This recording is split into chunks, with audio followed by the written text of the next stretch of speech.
Hello दोस्तों, स्वागत है आपके अपने YouTube channel brilliant study point में। आज फिर से नए टॉपिक को कवर करने वाले हैं जो कि हिस्ट्री। अक्सर बच्चा को समझ में ये नहीं आता है कि हिस्ट्री को कैसे पढ़ा जाए कि समझ में आ जाए। आज उसी टाइप से आज बताएंगे कि किस तरह से पढ़ा जाता है। देखिए, इंपॉर्टेंट सब क्वेश्चन करवाएंगे इसमें। सबसे पहले देखिए, चंपारण सत्याग्रह क्या होता है। चंपारण सत्याग्रह यहाँ देख रहे हैं, पहला टॉपिक है चंपारण सत्याग्रह किसको कहेंगे। तो चंपारण देखिए, बिहार के चंपारण जिले में, कहाँ, बिहार के चंपारण जिले में नील के खेती के लिए 3 कठिया व्यवस्था लागू किया गया था।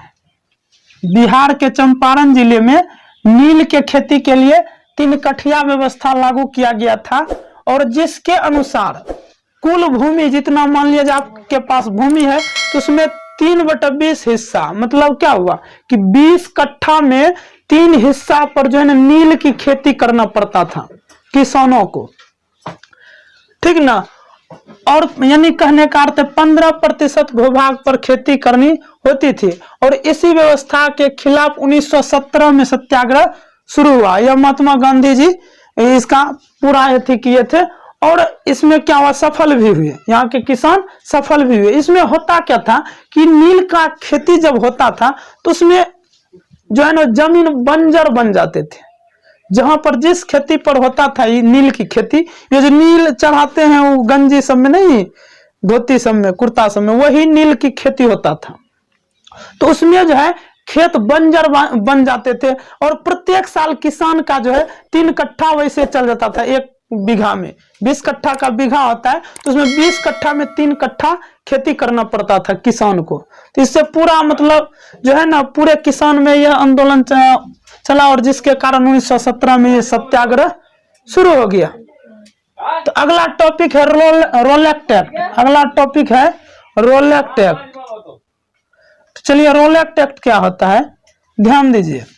भारत में क्रांतिकारियों के प्रभाव को समाप्त करने के लिए ब्रिटिश सरकार ने रोलेक्ट एक्ट लागू किया गया था। भारत में जो है रोलेक्ट एक्ट, देखिए, जब से गुलाम बनाया था अंग्रेज ने तो पूरे जनता में आक्रोश छा गया था, और वह चाहता था कि हमें आजादी मिले, लेकिन ब्रिटिश सरकार ने आजादी नहीं देना चाहता था।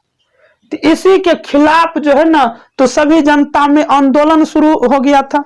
तो जिसके खिलाफ भारत सरकार ने उसको कम करने के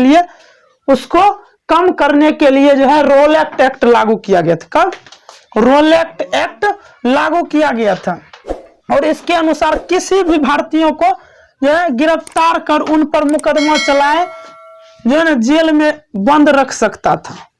किसी भी भारतीय को गिरफ्तार करके जेल में बंद कर देता था ये रोलेक्ट एक्ट में। तो और बंद करके कहता था आप पर रोलेक्ट एक्ट लग गया। तो रोलेक्ट एक्ट क्यों लगा था, क्योंकि उसके खिलाफ कहा था नहीं जाने के लिए, ब्रिटिश सरकार के खिलाफ, इसलिए उन पर क्या करता था, रोलेक्ट एक्ट लगा दिया जाता था। उसके बाद अगला टॉपिक है, ये हो गया रोलेक्ट एक्ट। रोलेक्ट एक्ट किस पर लगता था, भारतीय पर। किस पर, भारतीय पर। दूसरा है दांडी यात्रा।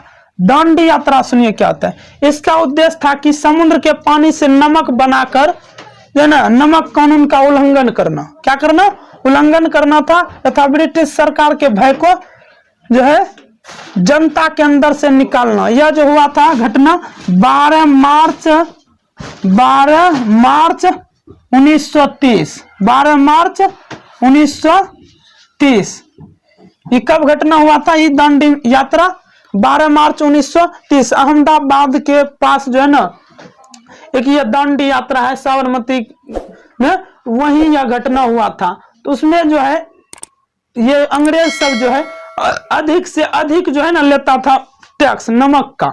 इसलिए भारतीय कहा कि हम खुद अपने से नमक बनाएंगे और अपने से खाएंगे, अपने से बनाकर, हम टैक्स किसी को नहीं देंगे। इसीलिए 12 मार्च 1930 को नमक कानून का उल्लंघन किया, और उसके बाद दांडी यात्रा वो भी सफल हो गया।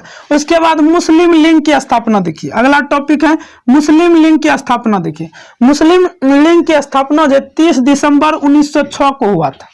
कब, 30 दिसंबर 1906 ईस्वी को हुआ था। इसका उद्देश्य था क्या, सुनिए।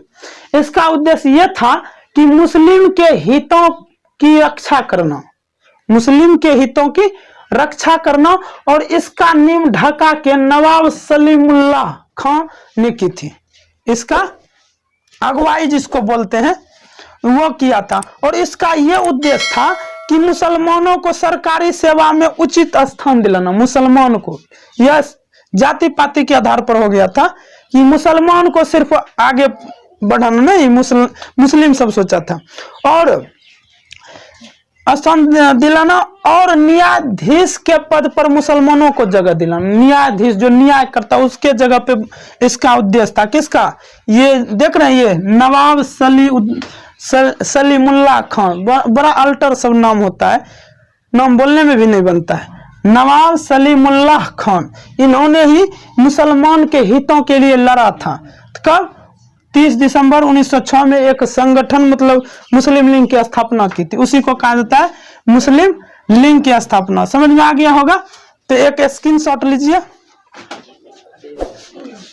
बहुत बहुत धन्यवाद। तो देखने के लिए बहुत बहुत धन्यवाद। जय हिंद, जय भारत। फिर मिलते हैं अगले वीडियो में।